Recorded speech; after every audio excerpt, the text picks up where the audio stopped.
Here's a really good picture of me. Thank you for listening. That is all. Hello, everyone. Lisa's losing it. I am. And there are some days like today where I'm not sure exactly what I'm losing, but I know I'm losing it. I apologize for not being around last week and not yesterday. It's been a little crazy around here. It is hunting rifle season up here, and our friend comes and stays with us for a week during that time. And this is not a video that I do while he's around. So I have been waiting for him to go out, and he's out right now. So I am going to do this video. It's been a good couple weeks. I'm officially 8 weeks post-op. And the last time that I got on the scale, honest to goodness, I've been forgetting to weigh myself. So the last time I got on the scale, I was down 31 pounds. Now, in the last couple of days, I have been face-to-face with people that I haven't seen for a little while, and they're like, wow, you've lost a lot of weight. I still don't see it, right? So part of it, I'm sure, is body dysmorphia. However, when I got in the shower yesterday, I'm washing up, and I'm like, stuff feels different, okay? It feels different. So in my stomach area, I was teasing Phil last night. I'm like, dude, check this out, and I handed him, I said, give me your hand, and I handed him some of my fat. I said, check that out. It's like it's deflated. What's going on? And he, of course, is laughing at me, and I'm like, okay, this is kind of cool. So it's definitely rearranging. I'll get on the scale next week for Lisa's losing it, but so far, I know for sure I'm down 31 pounds. I'm staying under 1,100 calories. My doctor, the last time that I saw her, I'm due to see her in a couple of weeks. I think on the 9th of December. And she said that I should be getting in around, 600 to 800 calories a day. And I was, well, no, I'm actually doing more than that. But I'm sticking within my guidelines. So I've been very cognizant of my calorie intake. I don't know how much that matters. I'm going to assume that it still does. So I'm working very hard. I seriously adjust if I even come close to 1,100 calories. I did something the other day. So I work the elections. That's part of what I do. And that day was a very long day. It was a 19-hour work day for me, which is why you didn't hear from me the day after. And I was exhausted. I seriously, mentally, physically exhausted. And it was Tuesday. I meal prepped for the entire day, so I was good there. The next day, though, what I found that I was running into for the next couple days was that I call it the munchie monster. I knew I wasn't supposed to eat. I knew I couldn't eat, but it was still, he was talking in my ear. He was just irritating the heck out of me. He was the munchie monster going, stick something in your face because it'll make you feel awake. Stick something in your face because it'll make you have energy. Stick something in your face because you'll feel better.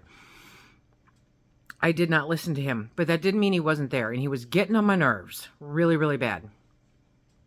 So, that was Wednesday, that was Thursday, that was Friday, and I told Phil, I said, I'm losing it here. I did not experience this through the pre-op phase. I did not experience this, afterwards. I have not experienced this throughout this process, just before and during and after the surgery, where the munchie monster was in my ear telling me that, I should be sticking something in my face. Now, the old me, oh, heck yes. Me and the couch would have sat down together and become one with each other while trying to inhale as many carb comfort foods as I possibly could. That is obviously not an option. So, and I don't want it to be an option. So it's trying to find another way to handle, that kind of stress, that kind of exhaustion.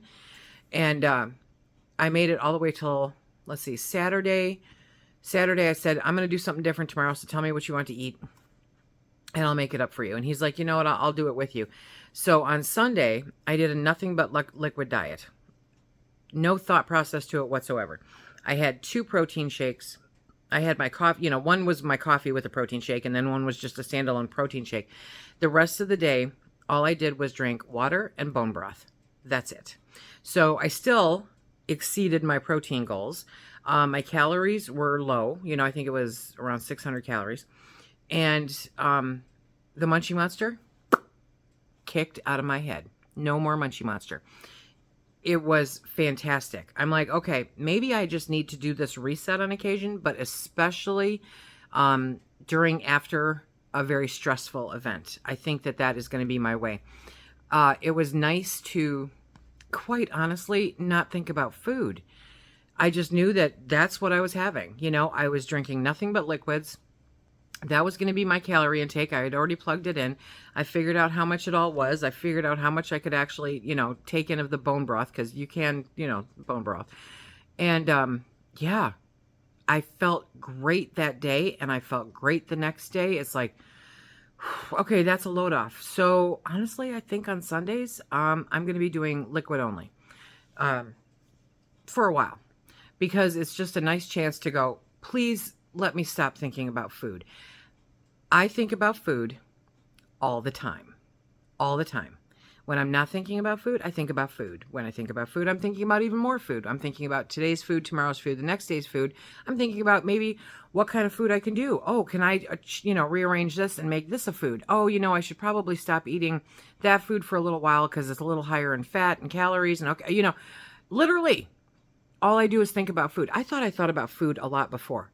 It doesn't hold a candle to this. All I do is think about food. And so I'm trying to create a system that makes it easy, so I'm not giving so much thought all the time. Did you see that? So much thought all the time to how much I think about food, right? If I have everything that I need set up, which you know me, I do. I have everything that I need in order to make this successful. And if I do that and pre-plan it completely for the whole week, have everything set up, then I'm spending theoretically a day thinking about food, and the rest of the week is a no-brainer. Absolute no-brainer. And then I'll get to Sunday, I'll do the liquid all day. It's a nice little reset, calm down, don't think about anything, focus on other stuff, because goodness knows I have enough to think about. You see that out there? That is snow. That is snow. I have enough to think about. The snow was very heavy, and the netting, anyway, our chicken run almost caved in on itself. So I have a lot of stuff to think about, I have business, I have work, I have, the house around here to think about. And I don't have a lot of brain power left after all of the food that I have to think about. So this is how I'm going to handle it. I am going to menu plan for the whole week. I'm going to set it up for the whole week, and I'm going to stick with it. And one day a week, I'm going to go liquid diet.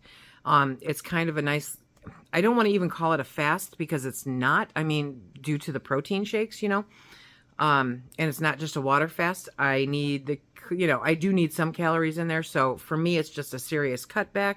It's 64 ounces of bone broth, 2 protein drinks, and some coffee, and then water, a whole bunch of water. I'm meeting my water goals, even though I did notice when I got really tired, it was really hard for me to remember, because like I said before, I tend to be more thirsty in the afternoon, evening than I am during the day. I am having a little bit of an issue with acid reflux, and I think it's due to the time of day that I'm actually eating at night, because we go to bed early because I wake up very early. So I think that has a part to play in it. So I'm consciously moving dinner up an hour and then working on other stuff, which is good. I got lots of other stuff to work on. But that is kind of where I've been for the last couple weeks. I am definitely doing the liquid diet, and I am definitely meal planning out so that I don't have to think about it anymore. For the better part of 2-3 months, I ate a lot of my home canned chicken mixed in with fat-free refried beans and taco seasoning, because it was simple, it was quick, and it was easy enough to figure out all the stats for, right?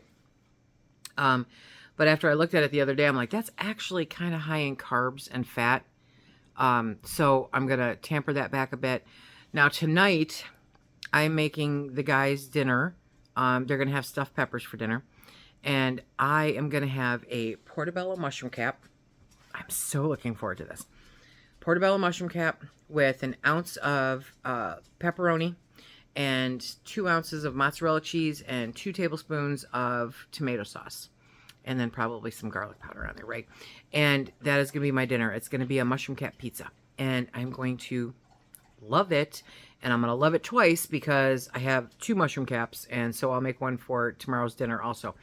I don't suffer from a lot of food fatigue. I don't know how much of you are familiar with food fatigue, but if you eat the same thing repetitively for a long time, eventually you're going to get sick of it, and you can actually get tired of it to the point where it makes you physically ill, and it's a large mental game, but it's not something I've ever had a problem with. I was always the one that took care of the leftovers. I will eat, the same thing every day for a week. Doesn't matter to me. That's still the case. But I do realize that I am a little tired of the chicken and the refried beans. So I'm trying to mix things up a little bit there. I did find over the last 2 weeks that my home canned beef roast, all shredded up with a little bit of gravy over it and a 1/4 cup of instant mashed potatoes on the side with a little bit of gravy, is like the perfect dinner. I do that with the beef roast. I do that with the canned chicken. And I will be doing that with my canned pork also, because I have pork gravy that I can use. And it keeps me in my, where my stats should be. It's not too high carb. It's, just enough. I'm trying to make sure. Okay, so I've been told multiple times to try to stay around 25 grams of carbs. None of this from my doctors. None of this from my dietitian.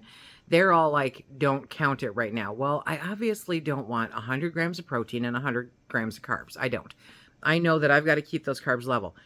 Full-blown type 2 diabetes for a number of years now. I'm finally off all of the medications.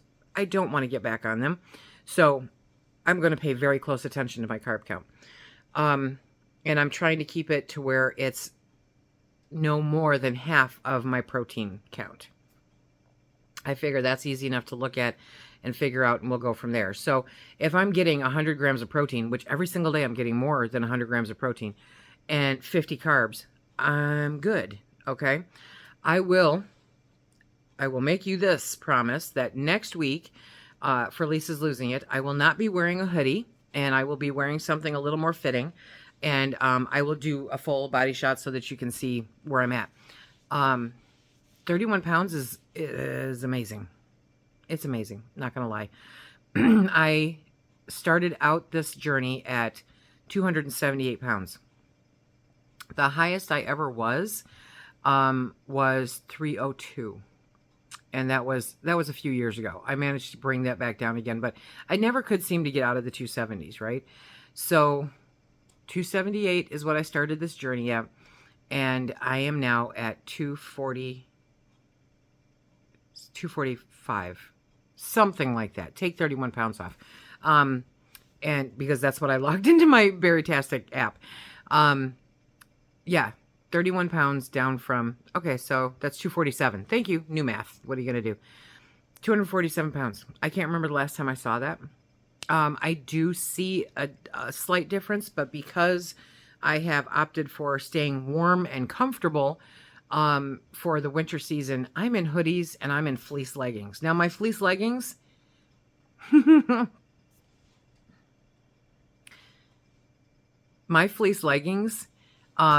I told Phil, I said, did you see that?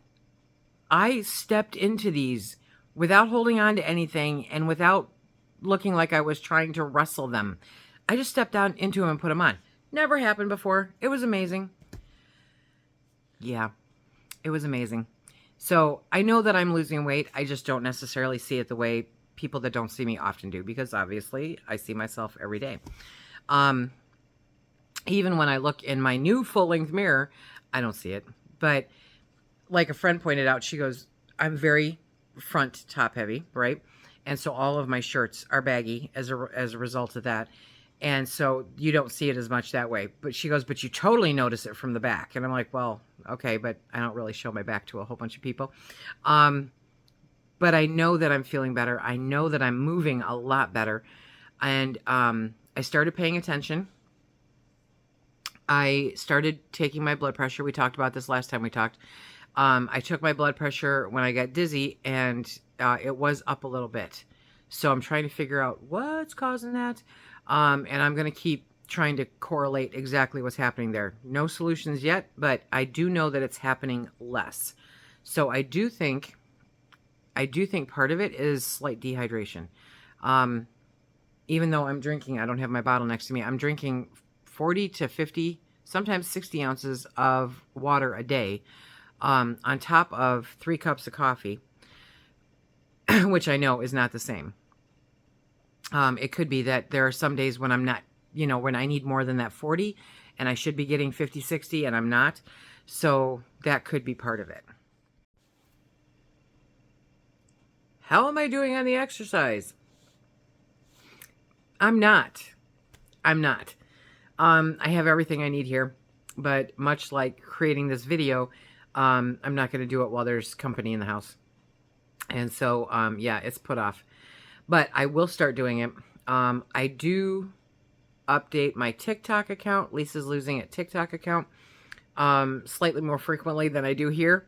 Sometimes days in a row and sometimes not so much. But I am planning on doing just some things to help motivate people, to help motivate myself, to be a little accountable.